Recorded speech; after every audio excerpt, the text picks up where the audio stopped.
মই জুবিন পাপাৰ ছোৱালী কাজলী কৈছোঁ। আজি বিশেষ এটা ব্লগ লৈছে আপোনালোকৰ ওচৰত আগবাঢ়িছোঁ। সেইটো হৈছে যিখন কাঁহীত ভাত খাইছে এখন কাঁহীতে পায়খানা কৰি দিছে। সেইটো লাষ্টলৈকে আপোনালোকে বুজি পাব কাক কৈছোঁ কি কৈছোঁ। গৰিমা গাৰ্গে যিটো কাম কৰিব পৰা নাই সেইটো জুবিন গাৰ্গৰ জীয়েক কাজলীয়ে কৰি আছে। হয়, মুকলিকৈ সমালোচনা কৰিছে শিখা শৰ্মাক, কাৰণ শিখা শৰ্মাই এই কাজলীৰ দেউতাক আৰু তেওঁৰ পৰিয়ালক বৰ বেয়াকৈ আচলতে আক্ৰমণ কৰিছিল। মই পিছৰ ভিডিঅ' ক্লিপটো লগাম কেনেকৈ আক্ৰমণ কৰিছে কাজলীয়ে। আৰু এই কাজলীয়ে কৈছে যিখন কাঁহীত খাইছে সেইখন কাঁহীতে তেওঁ সেই মল ত্যাগ কৰিছে, এনেকেও কবলৈ লগীয়া হৈছে। হয়, গৰিমা গাৰ্গে কৰিব নোৱাৰা কামখিনি এতিয়া সেই জুবিন গাৰ্গৰ দৰে চিধা চিধিকৈ কোৱা এগৰাকী ছোৱালী ওলাইছে, কাৰণ জুবিনৰ ছোৱালী স্পষ্টকৈ জুবিনৰ ভাষাৰে কৈছে যিটো কাঁহীত খাইছে সেই কাঁহীটোতে পায়খানা কৰি দিছে বুলি। শুনকচোন পিছৰ অংশটো কি বুলি কৈছে তেওঁ। যে কালি গৰিমা মায়ে গৈ FIR জাজ কৰিছে, FIR লিখিলে, তাৰ বাবে এৰেষ্টো হ'ল। তো এৰেষ্ট হোৱাৰ কাৰণে বহুতে সুখী হ'লোঁ, বহুতে ভাল পালোঁ, বহুতে শান্তি লাগিলে মনত যে পাপাৰ বিষয়ে ইমান বেয়া বেয়াকৈ লিখাৰ পিছত মনে মনে আছিলে চৰকাৰে, একো কোৱা নাছিলে। যিহেতু নেকি পাপাক চবে অসমৰ সম্পত্তি বুলি ভাবে, চবে অসমৰ সম্পত্তি হয় পাপা।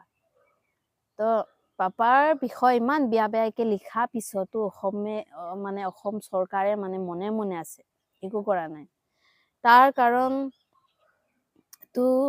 কি হয় সেইটোতো চবে ডাউট কৰি আছে। অসমৰ সম্পত্তি যিটো গড়, কাজিৰঙা, চবে জানে কাজিৰঙা আছে, তাত গড় চৰ আছে, বা অসমৰ চাহ বাগিচা ঢেৰ কিবা কিবি আছে অসমত। তো এই সম্পত্তিটোত যদি কোনোবা অকণমান কিবা এটা কৰি দে, ইহঁতক জেলত ভৰাই ৰঙা নীলা কৰি দিব, ঠিক আছে। তো এনেকা ক্ষেত্ৰত পাপাৰ কথা ইমান বেয়া বেয়াকৈ ইমান দিনৰ পৰা কৈ আছে, লিখি গৈ আছে। তো এই ক'বৰ কাৰণে সাহস ক'ত পৰা পালে, ইমানখিনি সাহস ক'ত পৰা পালে? কোনোবা তাৰ বেকগ্ৰাউণ্ডত আছে নেকি? মোৰ কাৰণেতো আছে যেন লাগিছে, কাৰণ বেকগ্ৰাউণ্ডত যদি কোনোবা নাথাকে, কোনোবা ছাপৰ্টত নাথাকে, তেনেহ'লে ইমানখিনি সাহস নাপালে হয়। তুমি বিশেষকৈ অসমৰ সম্পত্তিৰ বিষয়ে এনেকুৱা কথা ক'বলৈ আৰু ইমানখিনি বেয়া বেয়া কোৱা পিছতো মনে মনে থকাটো, সেইটো এটা ডাউট, মোৰ ডাউট। আৰু অকল মোৰ বুলি নহয়, বহুত মানুহৰে ডাউট। কাৰণো খং নুঠিব নিজৰ দেউতাক বা নিজৰ পৰিয়ালটোক যদি কোনোবাই বেয়াকৈ সমালোচনা কৰে, সেই সকলকতো জাৰিবলৈ মন যাবই। সেই কামটোৱে কৰিছে এতিয়া কাজলীয়ে। জুবিন গাৰ্গে যেনেকৈ স্পষ্ট ৰূপত স্পষ্ট ভাষাৰে কাৰোবাক যদি কিবা ক'বলগীয়া থাকে সন্মুখতেই কৈ দিছিল, ঠিক তেনেকৈ এতিয়া কাজলীয়েও এই শিখা শৰ্মাক মুখৰ আগতে কৈ দিছে অতি বেয়াকৈ, যিখন কাঁহীত খাইছে সেইখনতেই পায়খানাও কৰিছে বুলি। হয়, গৰিমা গাৰ্গে পৰিয়ালটো এতিয়া বৰ্তমান সময়ত ধৰি ৰাখিছে, গতিকে বহু কথা আচলতে ক'ব নোৱাৰে। কিন্তু এটা কথাই আচলতে আমাৰবোৰক সকলোকে আপ্লুত কৰিছে যে এই জুবিন গাৰ্গৰ ছোৱালী কাজলীয়ে দেউতাকৰ দৰেই, হয়, জুবিন গাৰ্গৰ দৰেই কথা কিছুমান চিধা চিধিকৈ ক'বলৈ লৈছে। আৰু সেই কথাবোৰ হয়তো কাৰোবাৰ হৃদয়ত, কাৰোবাৰ ক'ৰবাত অকণমান দুখো পাব পাৰে, কিন্তু উপযুক্ত বুলি এইটো কাৰণে ক'ব পাৰি যে নিজৰ দেউতাক, নিজৰ পৰিয়ালটোক যেতিয়া আনে সমালোচনা কৰিব, তেওঁলোক এনেকুৱা ধৰণৰ গৰিহণাৰ যোগ্যই। হয়, গতিকে এই কাজলীয়ে কিছু কথা আচলতে সন্দেহ প্ৰকাশো কৰিছে যে এনেকুৱা মুকলিকৈ কিয় আলোচনা কৰিব পাৰিছে বেয়াকৈ। কাৰণ জুবিন গাৰ্গক মানুহে সম্পত্তি বুলি এটা ভাবে, সম্পদ, মানৱ সম্পদ, অসমৰ। হয়, অসমৰ যিবোৰ সম্পদ আছে সেয়া লাগিলে বনজ হওক, খনিজ হওক, ইত্যাদি ইত্যাদি কৰি সেই সম্পদবোৰৰ ভিতৰত তেওঁ উদাহৰণো দিছে যে কাজিৰঙা, গড় ইত্যাদি ইত্যাদি, চাহ খেতিৰ কথাও কৈছে। এইবোৰ হৈছে অসমৰ সম্পদ, আৰু এই অসমৰ সম্পদবোৰ কেনেবাকৈ কোনোবাই যদি নষ্ট কৰে তেনেহলে চৰকাৰখনে সেই ক্ষেত্ৰত মাত দিব লাগে বুলি কৈছে। আৰু ইমান দিনে জুবিন গাৰ্গ যেতিয়া অসমৰ সম্পদ বুলি ধৰি লোৱা হৈছে, ইমান দিনে জুবিন গাৰ্গৰ চৰিত্ৰ হনন কৰি থকাৰ পিছতো অসম চৰকাৰে কিয় মনে মনে বহি আছে, এই কথাটো লৈও কাজলীয়ে ক্ষুব্ধ হৈ পৰিছে। আৰু তেওঁ কৈছে যে সৰু সৰু কথা কিছুমানত জুবিন গাৰ্গক ন্যায় বিচৰাৰ নামত মানুহক নিজ জেল দিলে আৰু বহু জেলৰ পৰা এতিয়াও ওলাবলৈ বাকী আছে। কিন্তু এইগৰাকীক আচলতে কিয় ৰক্ষণাবেক্ষণ দি ৰখা হৈছিল? অসমৰ সম্পদজনক এনেকৈ বদনামী কৰাৰ পিছত কিয় ৰক্ষণাবেক্ষণ দি ৰখা হৈছিল নেকি বুলি তেওঁ আচলতে কবলৈ বিচাৰিছে। কাৰণ ইমান দিনে এইগৰাকী এৰেষ্ট হোৱা নাছিল।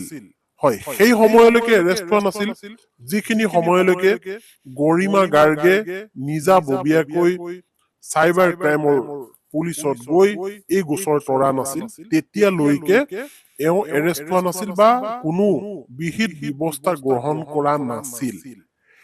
আৰু যিখিনি সময়ত জুবিন গাৰ্গৰ ন্যায় বিচাৰি বহু লোক ওলাই আহিছিল আৰু সেই লোকসকলক ধৰি ধৰি চৰকাৰেই হওক, প্ৰশাসনেই হওক, পুলিচেই হওক নিজাববীয়াকৈ গোচৰ লৈ তেওঁলোকক এৰেষ্ট কৰি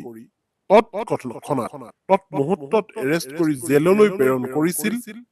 আৰু জেললৈ প্ৰেৰণ কৰি বহু লোক জেলৰ ভিতৰতে এতিয়াও সোমাই আছে।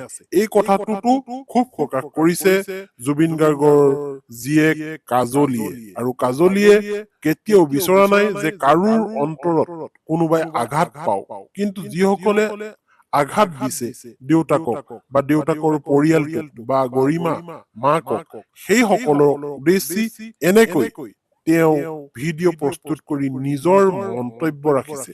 আৰু এটা কথা মানিব লাগিব, জুবিন গাৰ্গ হয়তো নাথাকিব পাৰে, কিন্তু জুবিন গাৰ্গৰ ঠাইত হয়তো আমাৰ অসমে তেনেকুৱা এখন স্পষ্টবাদী মুখ, স্পষ্টবাদী এটা কণ্ঠ হয়তো আমি ভৱিষ্যতে পাব পাৰো এই কাজলীক। গতিকে অসমৰ ৰাইজে বৰ্তমান সময়ত ৰজা নাই যদিও এইখন অসমত, কাৰণ আপোনালোকে গম পায় যে জুবিন গাৰ্গক ৰজাৰ লগত তুলনা কৰা হৈছিল, জুবিন গাৰ্গক বৰ্তমান ভগৱানৰ লগত ৰাইজে তুলনা কৰে। কিন্তু সেই ৰজা নাই যদিও বৰ্তমান হয়তো সেই ৰজাৰে কন্যা কাজলী আছে। হয়তো কাজলীয়ে ভৱিষ্যতে দেউতাকৰ দৰেই স্পষ্টবাদী হব আৰু এনেকৈয়ে হয়তো জোকৰ মুখত চূণ দিব। এনেধৰণৰ কথাবোৰে হয়তো অসমবাসীক আপ্লুত কৰিব, যিখিনি সময়ত আমাৰ মাজত জুবিন গাৰ্গ কায়িকভাৱে নাই। তথাপিও আমি বিচাৰো যে জুবিন গাৰ্গ জীয়াই আছে আৰু জীয়াই থাকক, কিন্তু জুবিন গাৰ্গৰ কণ্ঠ বৰ্তমান ৰুদ্ধ হয়। যিহেতু তেওঁ নাই, গতিকে তেওঁৰ কণ্ঠ বৰ্তমান ৰুদ্ধ। কিন্তু সেই ৰুদ্ধ কণ্ঠক জীয়াই ৰাখিবৰ কাৰণে হয়তো ভগৱানে পঠাইছে এই কাজলীক, আৰু কাজলীয়ে এনেকৈ পোনপটীয়াকৈ শিখা শৰ্মাক কৈছে যে যিখন কাঁহীত খাইছে, অৰ্থাৎ যিখন অসমত হাৱা পানী বায়ু খাই জীয়াই আছে, সেইখন অসমৰে সম্পদক তেওঁ কি কৰিছে, বদনাম কৰিছে, অৰ্থাৎ খোৱা কাঁহীখনতে তেওঁ পায়খানা কৰিছে।